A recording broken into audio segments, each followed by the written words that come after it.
This is Steve Grom. I'm going to be talking about the Princeton Chorus, an amp that is near and dear to my heart. I worked on that as the marketing manager. The Princeton Chorus is one of the great timepieces kind of in Fender history. 1988, one of the hottest things in the guitar market was a chorus amp, and a chorus amp had that beautiful lush sound like that, where really all you had to do was play a chord and the amp did a whole lot of work for you. Still today, one of the most successful amps in Fender history, the wonderful Princeton Chorus.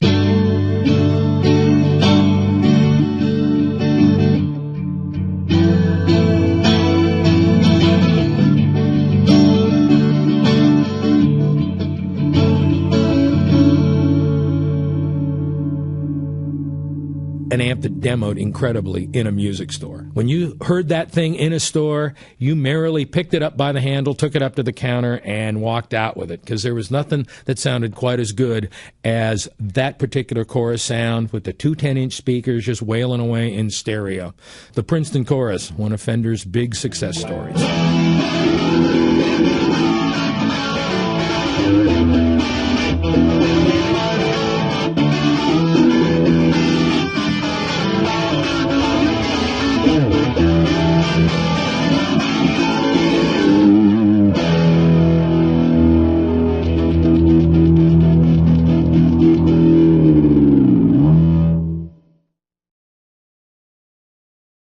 This is Steve Grom. We're going to talk about the first in our wonderful series of reissue amplifiers, the 59 BASSMAN. Now, when this amp was first envisioned, it was a bass amp. That's right, it was a bass amp. So we're going to take a second right now and actually let you hear what a 59 BASSMAN sounds like with the instrument that it was really designed for.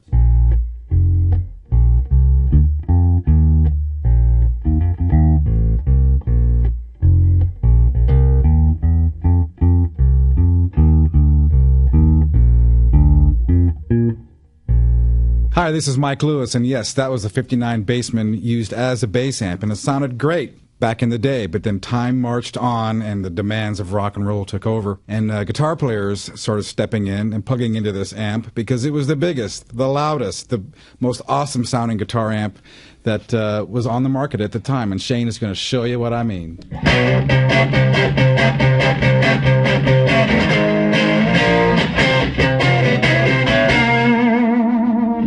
Or with a humbucker.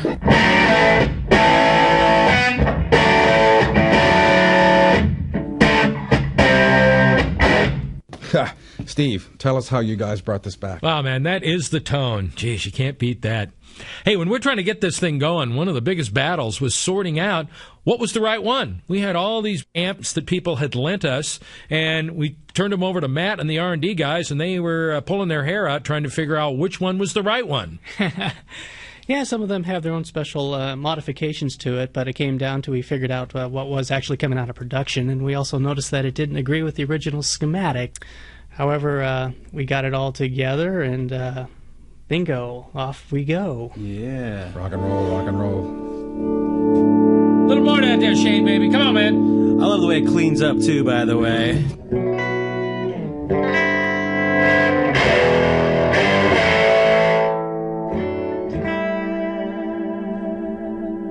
Toward the end of the 90s, we almost discontinued the 59 BASSMAN reissue, but I couldn't let that happen. It's like, this is my favorite amp of all time. We got to revitalize it, so we gave it a pine cabinet rectifier tube.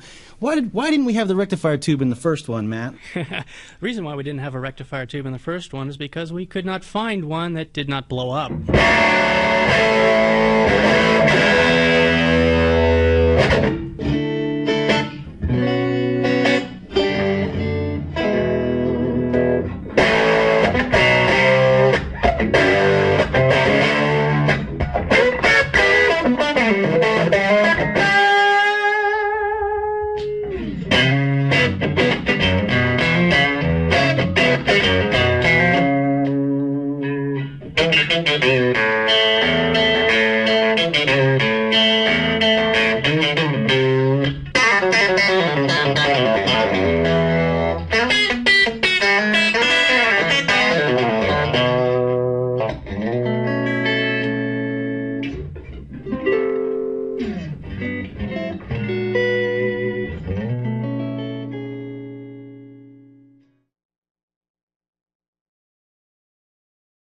Here we go. We're going to talk about the 65 Twin Reverb, probably the classic Fender amp of all time. But I think the Twin Reverb has probably had more different musical instruments plugged in it than anything known to man. So we've got a wonderful Fender Stratocaster here, and between myself, Mike Lewis, Shane Nicholas, and Richie Fliegler, we're all going to take the same guitar, play it through the same amp, and who knows what's going to come out. We'll start with a little R&B kind of funk stuff that more than a few guys have played through their Twin Reverb.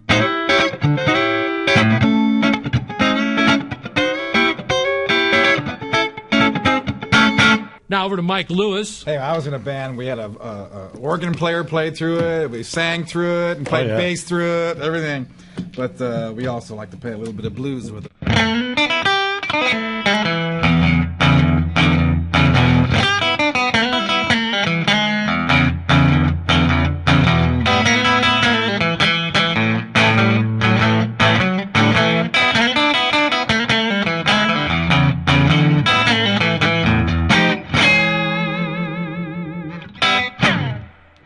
I think Shane's going to do some surfing from that reverb up.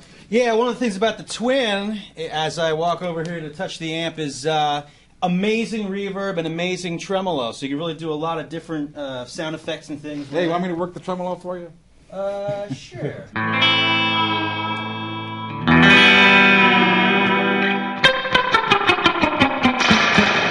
Hey, what are you doing? That's a Twin Reverb. That's a Twin Reverb. That's the end of Highway Star.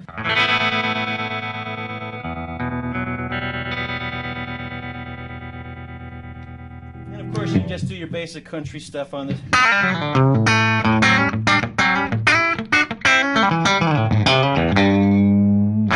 Because it's nice and crispy sounding. Now, Richie doesn't like to admit it in Fender offices, but he's got humbucker tendencies. I'm going to step on this green thing, too, if you don't mind. Is that all right? Yes.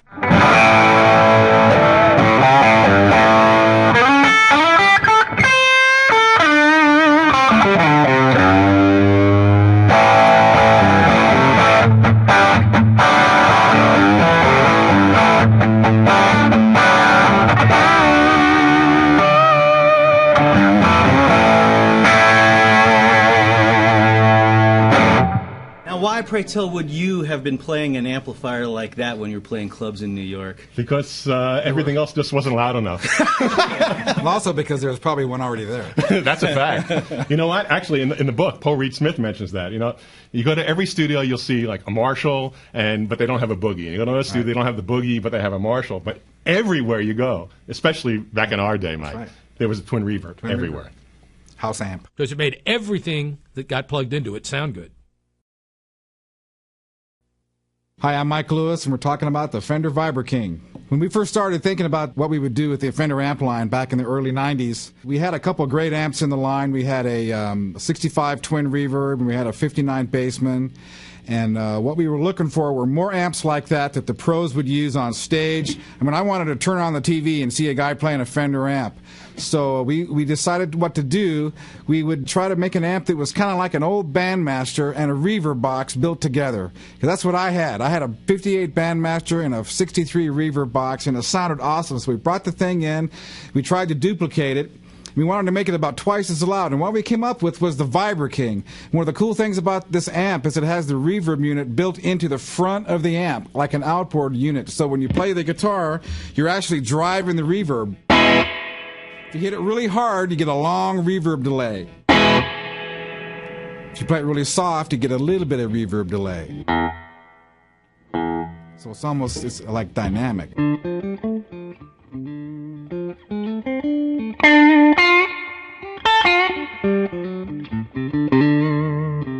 We also wanted an amp that sounded like the notes were just like dripping out of the speakers. In my head, I had this dream of a Fender amp sound that had that effect.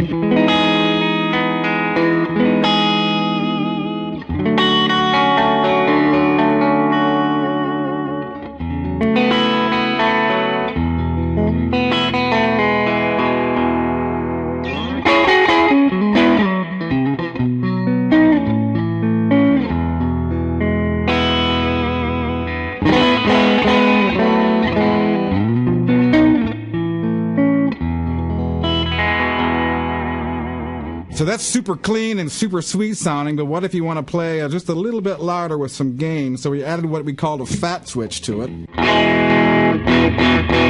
little bit of gain in the front end.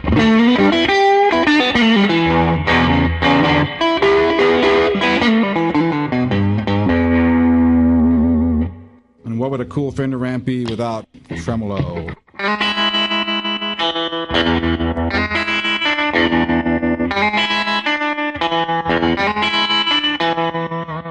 Probably one of the best tremolo effects, one of the best reverb effects, all combined to make the VIBRO-KING.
Hi, this is Mike Lewis. After the VIBRO-KING came out, we had tremendous success with that, and we knew that the next thing we needed to do was to reestablish a line of tube amplifiers in the Fender line. We wanted to do something that was more in the mid-price point. We'd done the VIBRO-KING and Tone Master. They're quite pricey amps, quite professional, and we needed some things that the working man could afford. So we came out with a line of amps called the Tweed series, and one of the amps in that series was the Blues Junior. It's a small little amp. The idea behind this was to have a good sounding all-tube amp with a nice reverb that people could use in the studio or for rehearsal or for small gigs. And I'm going to play a little bit right now.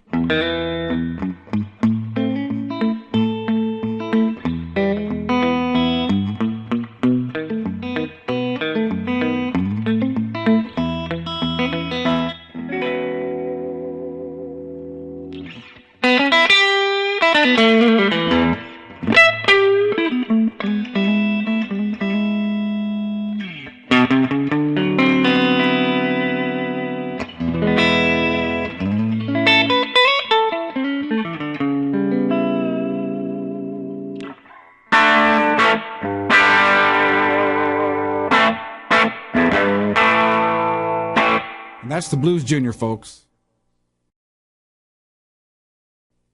And now we're going to move on to the Blues Deluxe, another member of the Tweed series amps from Fender. This amp was a 40-watt amp with a single 12-inch speaker, and the idea behind this was to capture that classic Tweed sound with a little bit of versatility, with some reverb built in there and a switchable gain channel. What we wanted was for the clean channel to be kind of like a bassman in the circuit and react like a bassman, and the overdrive channel to have the characteristics of a bassman on 10. And one of the things about the bassman on 10 was that we always had to turn the bass control down when we turned it all the way up, so we sort of built that into the circuit here a little bit. And this amp, as well as the Blues DeVille, eventually evolved into the Hot Rod series, which were and are wildly popular. but we had so many requests for it that we actually reissued the Tweed series, and which I feel great about, having been involved with it. So here's a little bit of the Blues Deluxe.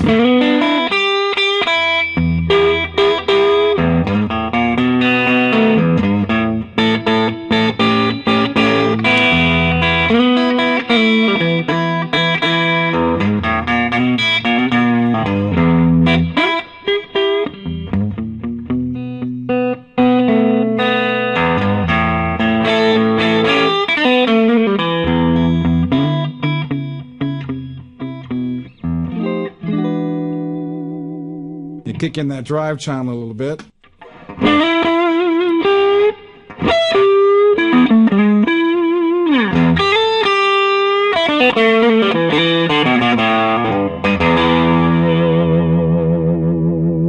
See, it has all the same characteristics of the amp played clean, except as if you crank the amp all the way up, a lot more power amp type distortion, a little less bass.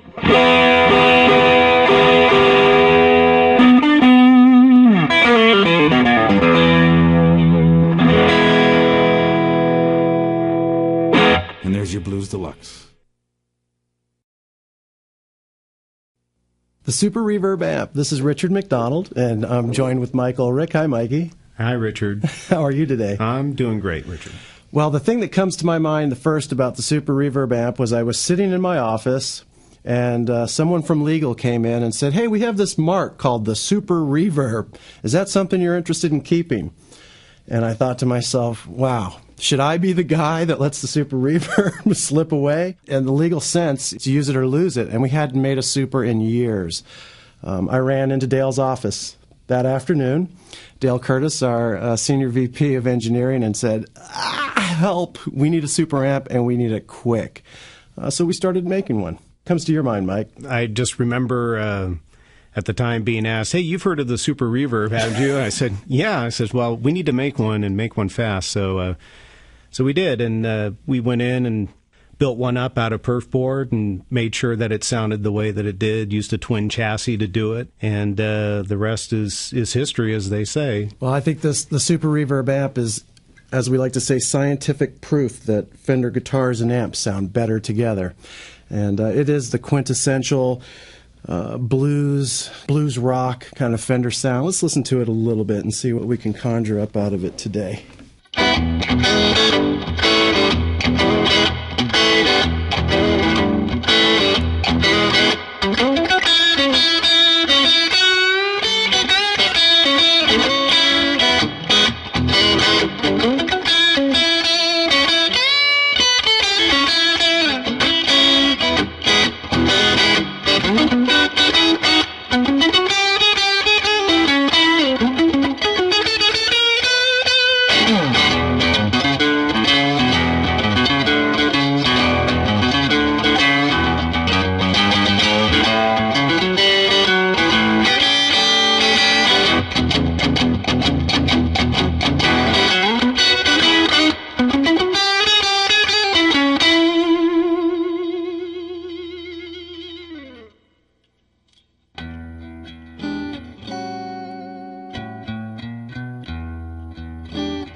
Hi, this is Richard McDonald, and we are discussing and listening to the Cyber Twin. It was an interesting period that ended when there was kind of a lot of tone snobbery that was happening at the end of the 80s and early 90s all the way through, when guitar players realized that having one amp wasn't really enough. Players would collect 4, 5, 6, 7, 8 guitars, but they'd play them through the same amp all the time. And the boutique craze came shortly after, when guitar players realized that every amplifier offered something a little unique and different. Well, that period ended, and a more fun period came after that, where the modeling amps and digital effects really started improving. Guitar players that had to play casuals and things like that would be asked to play Madonna and then AC/DC, and they didn't really care if every amp sound was 100% accurate to its originator. It was more important that they had the variety and versatility. And that's what the Cybertwin offered. Let's listen to a little bit of that versatility. One guitar player with one amp with a lot of buttons and flashing lights on it.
Dale Curtis, R&D guy. Yes. How did you make this amp? What's behind it? What makes it so extraordinary? Well, the Cybertwin is really a combination of all that's great with today's technology and all the things that were great about Fender amplifiers 20, 30, 40 years ago. It's an amplifier with computers and vacuum tubes. It's a combination of all the things that work well together to make an amplifier that both sounds like a great amp and also has all these tricks and bells and whistles that modern technology brings to the table. Tuners, digital effects, pitch shifters, phasers, delays, tape delays, plate reverbs.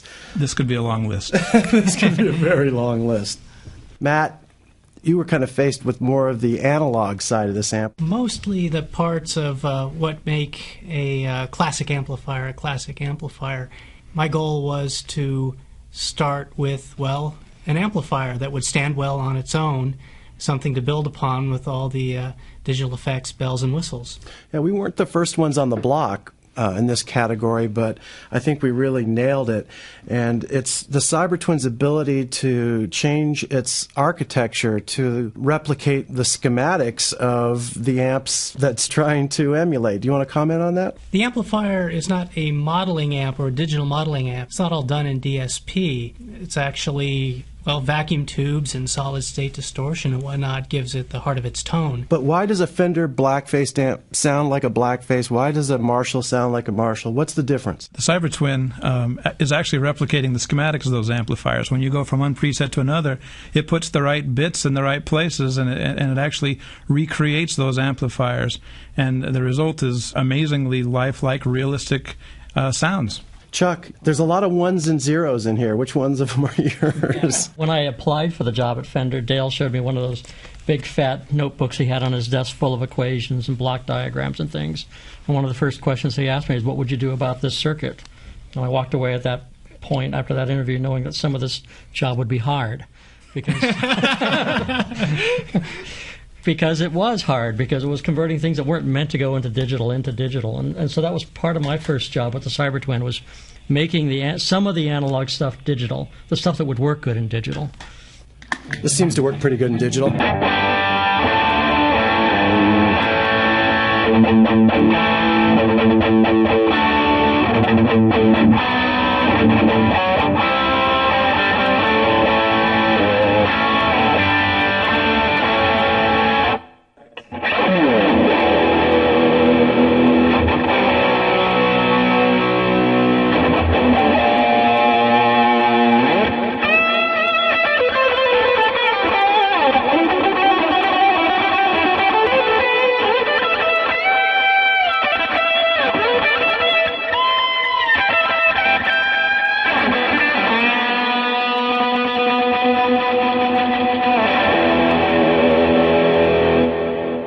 Cybertwin, something for everybody.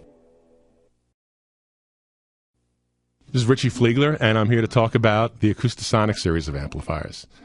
The first one was the Acoustasonic Junior, and then from there we went to the Acoustasonic Pro, a number of amps that used SFX three-dimensional sound technology, Acoustasonic 30, and a number of others. And the one we're going to play through today is the Acoustasonic Ultralight, which is really the pinnacle of a whole bunch of different technologies that we've been working on at Fender. But we were certainly not the first to the party on acoustic guitar amps. As a matter of fact, we were pretty late in the game. What we did do is that we kind of looked at it and said, well, what would Fender, why would anybody want an amp like this from Fender?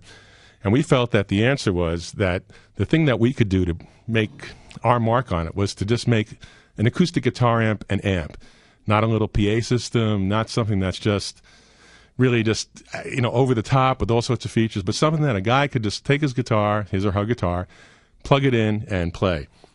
To that, we did add one feature, which is unique, and we patented it, which is called the string dynamics control. Now, I'll demonstrate that before I really get into it.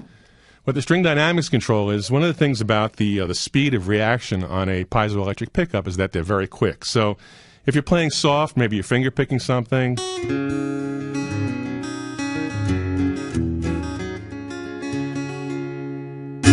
we really love, we all love that beautiful, tingly sound, but if you nail it, and let's say that's the verse, and the verse is nice and pretty, and you got a chorus where you have to dig in,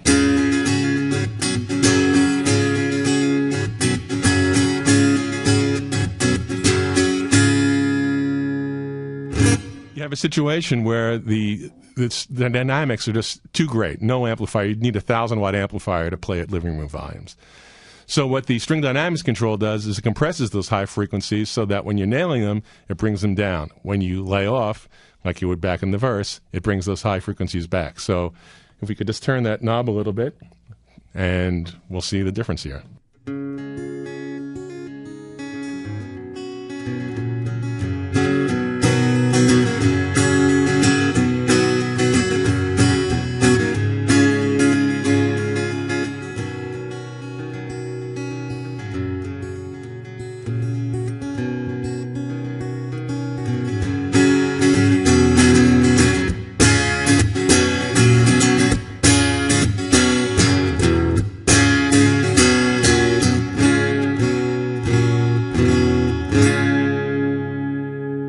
Sonic.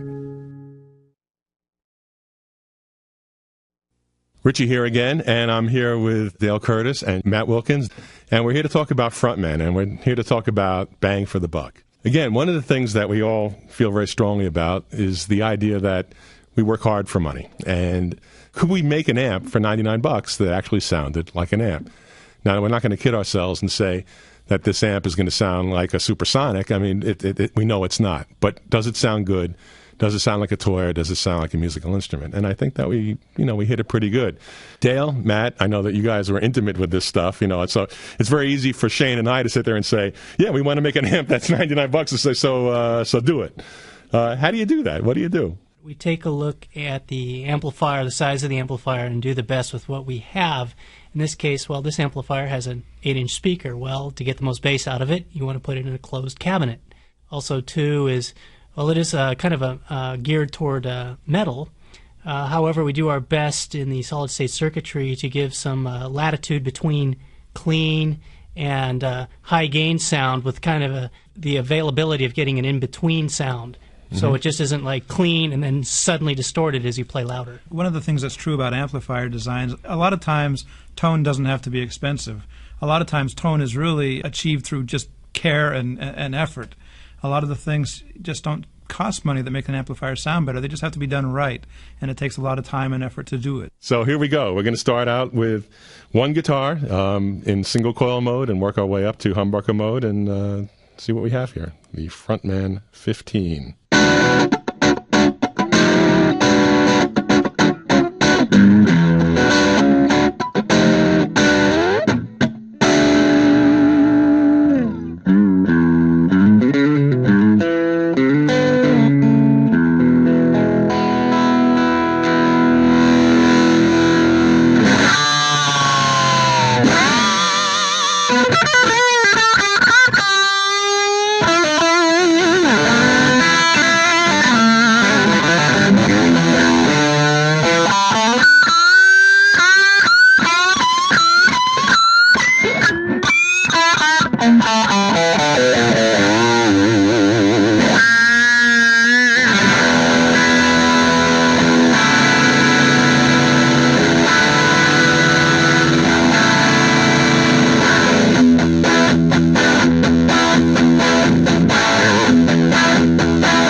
Hi, it's Shane Nicholas here playing the G-DEC. Product of the year when we released it and still selling strong, hopefully for the rest of our natural lives because it's fun for everybody who plays guitar. G-DEC was originally conceived as a beginner amp, but it ended up being one of those things where every guitar player has got to get one because it's so much fun. At the start of this track, I was playing the first preset, which is called Rockin' G-DEC, which is what we call a music store preset, meaning it's the first one that when you take the amp out of the box and play to try it, that's what you're going to hear. And has lots of echo and sustain and everything. And then the G-DEC was very revolutionary because it was the first time that anyone put backing tracks and an actual synthesizer in a guitar amp. So you get the drum set and the bass guitar or upright bass or other instruments backing you up when you play, and it's so much fun. I've got Chuck Adams with me, who's been an engineer at Fender for a long time, and he's done many, many great things in the software development at Fender. Say hello, Chuck. Hello, Chuck. What were some of the challenges that you remember when we were working on the G-DEC together? G-DEC was interesting for a couple of reasons. One is it had an LCD display on the front and a kind of a moderate middle to it, which is unlike a lot of amplifiers that Fender has had so far. And the other thing that's kind of interesting about it is that it has software distortion in it. And that was a big project for us. That was the first time we did it, was in the G-DEC. Yes, that's right. And it took a lot of effort, and I think we probably worked on it at least a year from the time we'd thought about it. Dale Curtis came up with some of the ideas behind it. We had our software guys go on it. You spent an enormous amount of time listening to it, comparing it to cyber amps. We had done the cyber amps and program presets and all that, but this one was very different because you had the whole other level of difficulty where you have not only the guitar tones, but the bass and the drums, and try getting all that to sound good out of one 8-inch guitar speaker. It was a lot of work. Let me tell you. That's right. and as far from a software perspective, what's going on inside G-DEC is probably the most difficult amp we have, and it also happens to be one of the smaller amplifiers that we have. Let's switch it over to the next preset, which is Chicago Blues. This one takes away the heavy delay and the compression and all that stuff and does just this, basically a good recreation of a little Fender Tweed amp and some room reverb.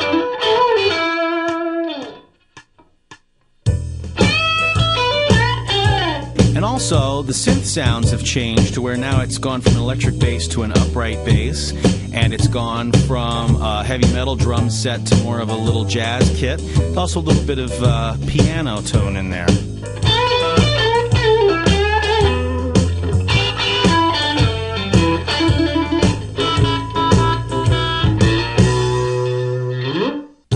In fact, I'm going to wind down with a nice cocktail on ice and just relax with a little complex chord theory with the G-DEC.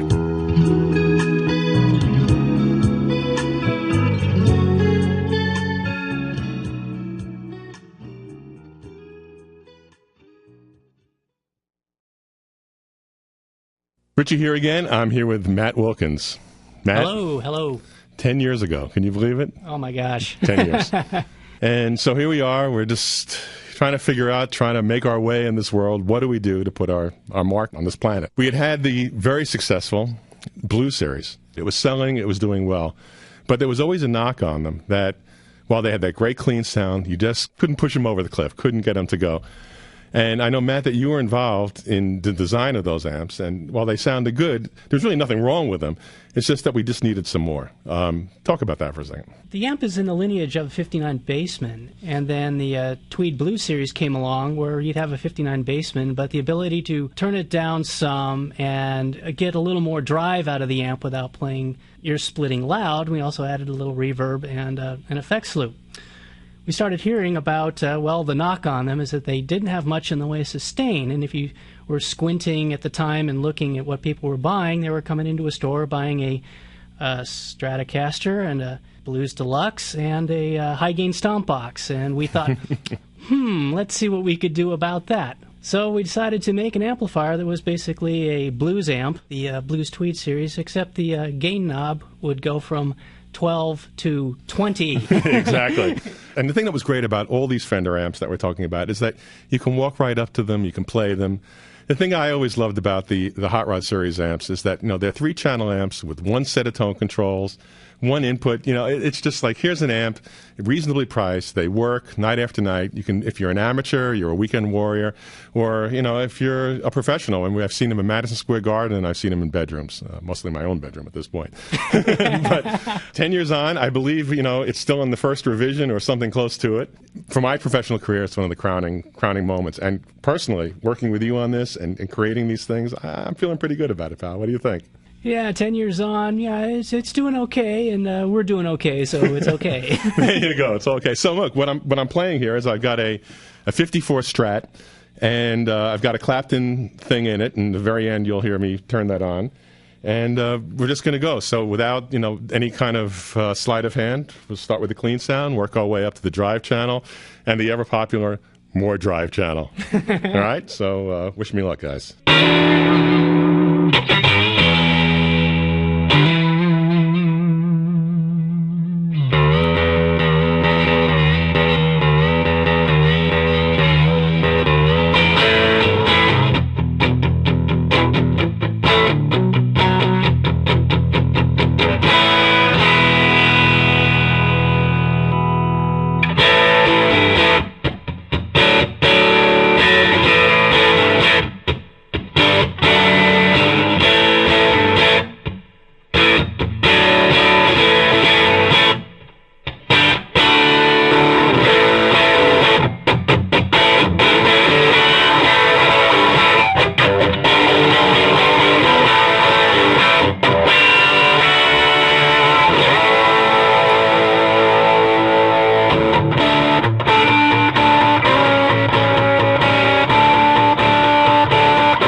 Shane Nicholas here for the Fender Supersonic, the amplifier that was a dream come true for me in 2006.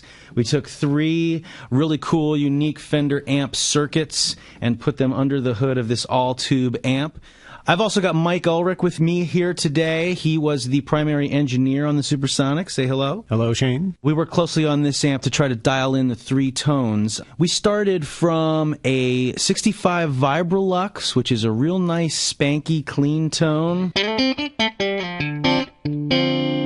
And we also went with one of my favorites, a 1966 Bassman head, which I consider to be one of the quintessential rock and roll rhythm guitar amps.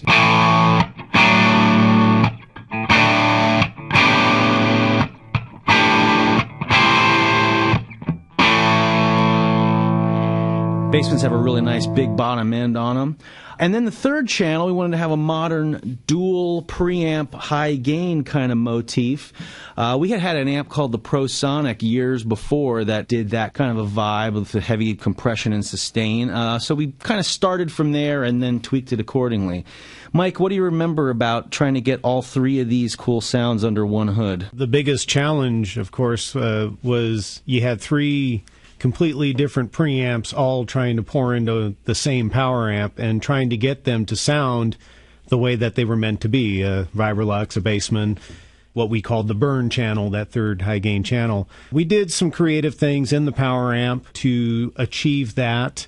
And there were some creative things that we did in the preamp as well to get it to sound as close as we could to its original. We knew we weren't going to nail all three of them, No. or maybe even one of them, but the way you would use those three types of amplifiers, I think we did achieve that, where you get that spanky, twangy thing from a VIBRO-LUXE. Players like Roy Buchanan and Mark Knopfler used that amp, a really nice twang to that. Bassmans, everybody's used a Bassman at one time or another, really big bottom end. And then the third high gain channel, the burn channel, to be able to have some variations in sustain and tonality and stuff from a very simple circuit. So I'm going to let it rip a little bit here.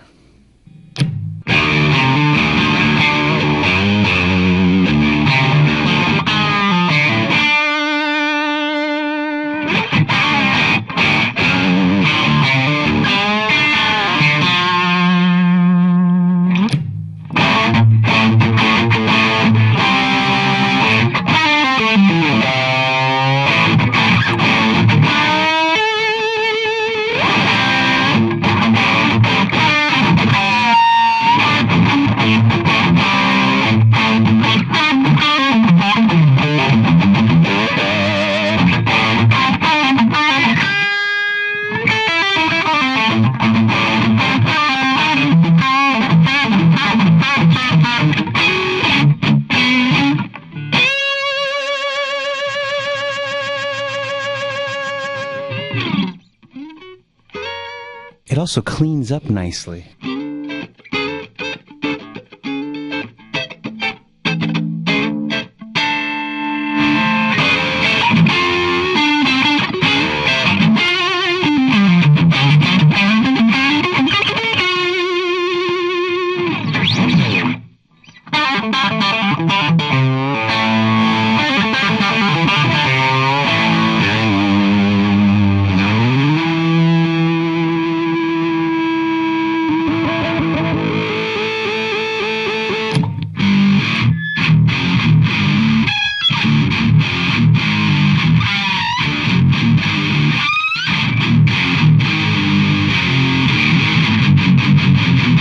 Supersonic. What do you think, Mike? It's a great amp. It's a great amp. I love that amp. Me too. Shane Nicholas here with the 64 VIBROVERB Custom. It's custom because we didn't do a straight reissue. We added some modifications to it that were developed by Cesar Diaz, the late great amp doctor. Cesar's known for working on amps that people like Keith Richards and Bob Dylan played, and especially Stevie Ray Vaughan. Stevie Ray was associated with the 64 VIBROVERB. It's a blackface amp with a 15-inch speaker. That amp was originally designed for, I would say, probably a country player or something to get the big bottom end from the 15 and a nice clean blackface sound.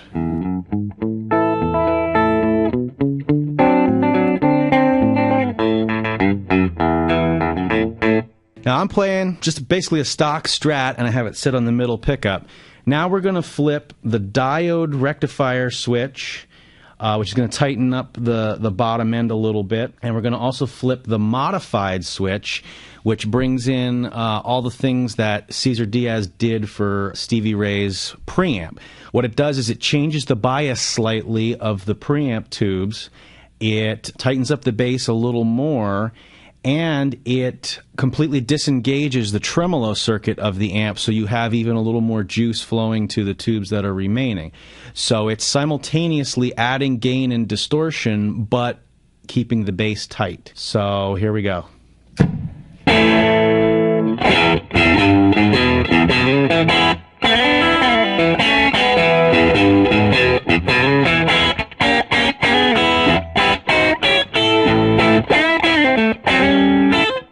Stratocaster, same middle pickup selection, just being able to hear the difference between the two settings. It's a 64 VIBROVERB Custom. Shane here for the 57 Twin. This is an amplifier that was originally designed in the 50s to be the top-of-the-line professional Fender model. It was probably used mostly by people who played Western swing or jazz or musics where they were making enough money to buy an expensive amp. It's got a really special clean tone that has a little hair on the edge of the note without being distorted. So when you play simple single notes and lines, you really have a lot of harmonic content, something like this.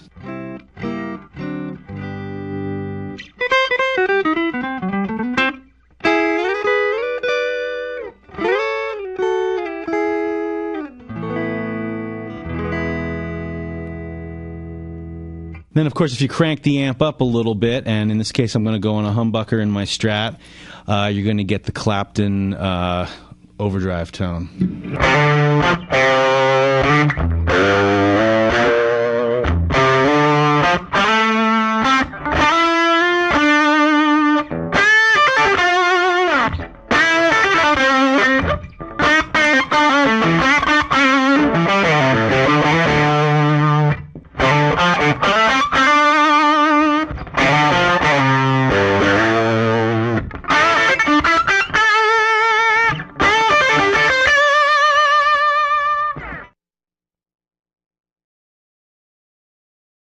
Hi, this is Shane Nicholas for Metalhead. We had a lot of fun with this one. The Metalhead came about because we really didn't have a modern metal amp, and when Fender bought Jackson and Charvel, we all of a sudden had all these pointy guitars hanging around the office, and we really didn't have an amp to play them through. So we developed the Metalhead with the idea that it was not going to be another Fender amp. It was going to be something completely different. Mike Ulrich was the project engineer on this. Mike, did you enjoy working on Metalhead? Oh, this was a fun amp to work on. When we started out, we were given the marching order of do whatever you want on the industrial design and make the biggest, baddest, loudest amp that you possibly can, and we did. We took the power amplifier from one of our bass amps, didn't we? We took it from a Bassman 400, so we had a 400-watt power amp platform to play with going into 4 ohms, but that wasn't enough because we wanted to have a full stack so we can do upwards to 550 to 600 watts into 2 ohms. Right, and it's really bulletproof. One of the things that's cool about this is you could practically let this thing out in the rain and knock it off the back of the pickup truck, and it's going to keep running. It's a tank. Forced air fan cooling. I got my friend John Dreyer, who does a lot of product training at Fender. He's going to play a humbucker-equipped guitar into the clean channel of the Metalhead.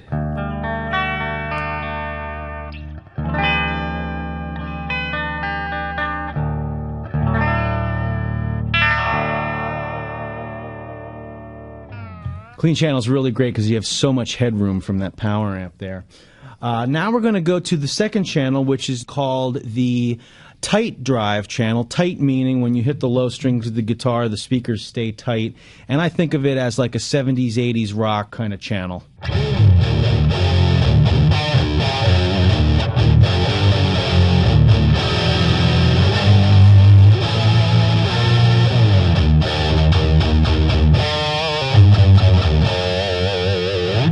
Yeah. Now we're going to go to the third channel, the pierced nipple channel, otherwise known as the loose drive channel. Now, the word loose refers to something in the power amp. Mike, can you tell us briefly what's different about that channel? What happens in that channel is we allow a lot of harmonic content to come through. There's things happening in the power amp channel where we're actually switching the signal path more or less to allow that to come through in conjunction with changing some things in the preamp of that channel to basically square wave the heck out of this thing and produce a lot of harmonics like we'll hear now.